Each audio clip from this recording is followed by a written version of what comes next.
نحمدہ ونصلی ونسلم علی رسولہ الکریم اما بعد۔ یہ سوال کہ کیا کعبے کے اندر نماز پڑھنا زیادہ افضل ہے یا اس کے باہر؟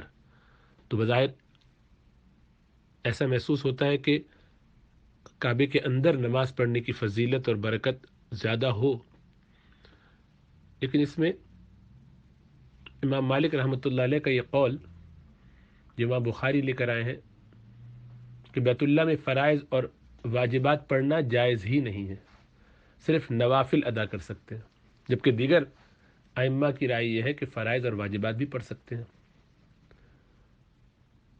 امام صاحب نے اس میں فرق کیا ہے۔ سوال یہ کہ کیا کعبے کے اندر نماز پڑھنا زیادہ افضل ہے یا باہر؟ تو کعبے کے اندر نماز پڑھنے کی اپنی ایک فضیلت تو ہے، لیکن چونکہ کعبے کے اندر ہوتے ہوئے استقبال قبلہ تو ہوگا اس دیوار کی طرف جس طرف آپ کا چہرہ ہے، لیکن اس کے ساتھ ساتھ استدبار بھی ہوگا، یعنی کعبے کی ایک دیوار کی طرف آپ کی پیٹھ ہوگی، آپ کا پچھلا حصہ ہوگا۔ تو کعبے کی طرف پشت کرنا چونکہ بے ادبی ہے، اسی لیے کعبے کے اندر نماز پڑھنا بعض اوقات ایسا سمجھا جا سکتا ہے کہ نامناسب ہو، اسی لیے یہ ایسا عمل نہیں ہے کہ جو بہت کثرت سے کیا جاتا ہو۔ رسول اللہ صلی اللہ علیہ وسلم کا یہ معمول نہیں رہا۔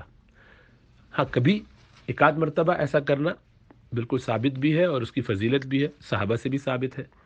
تو کبھی موقع ہو تو آدمی یہ کام کرے، اس لیے کوئی ایسی چیز نہیں کہ جس کی بہت کثرت کی جائے، بہت طلب کی جائے۔ وجہ اس کی یہی ہے کہ اس میں استدبار بھی ہوتا ہے، جبکہ باہر جب آپ ہوتے ہیں کعبے سے اور نماز پڑھ رہے ہوتے ہیں تو آپ کا پورا استقبال ہوتا ہے، کعبے ہی کی طرف ہوتا ہے، پیٹھ نہیں ہوتی۔ نمبر دو یہ کہ کعبے کے اندر جب آپ نماز پڑھیں گے تو کعبے کا بعض حصہ آپ کے سامنے ہوگا، جو پیچھے ہے وہ تو ہے ہی، سائیڈ والا بھی سائیڈ میں۔ استقبال قبلہ کاملاً نہیں ہوگا، کامل ہوگا جب آپ باہر سے نماز پڑھ رہے ہوں گے۔ تو باہر جب آپ قبلے کی طرف جب منہ کر کے کھڑے ہوں گے، جہاں سے بھی کریں، تو پورا کعبہ آپ کے سامنے ہوگا، جبکہ اندر ہوتے ہوئے کچھ حصہ ہوگا۔ تو یہ ایک وجہ سمجھ میں آتی ہے جس کی بنیاد پر امام مالک رحمۃ اللہ علیہ نے اس کو جو فرق کیا اور اس کی ایک اہمیت کو سمجھانے کی کوشش کی۔ لیکن بہرحال ہمارے ہاں تو اندر بھی پڑھنا جائز ہے ساری نمازیں، دیگر ائمہ کے ہاں بھی، امام شافعی، امام ابو حنیفہ اور امام احمد رحمہ اللہ اور دیگر ائمہ کے ہاں بھی۔ تو بہرحال فضیلت جو ہے کعبے کے اندر باہر پڑھنے کی امام مالک رحمۃ اللہ علیہ کے ہاں اس لیے زیادہ ہے کہ یہ اس میں ایک ایشو آتا ہے، ایک مسئلہ آتا ہے کہ استقبال اور استدبار کا، دوسرا یہ کہ کعبے کے بعض حصے کا استقبال ہوگا، باقی کا نہیں ہوگا، جبکہ باہر سے کاملاً ہوگا۔ امید ہے اس سے بات سمجھ میں آ گئی ہوگی۔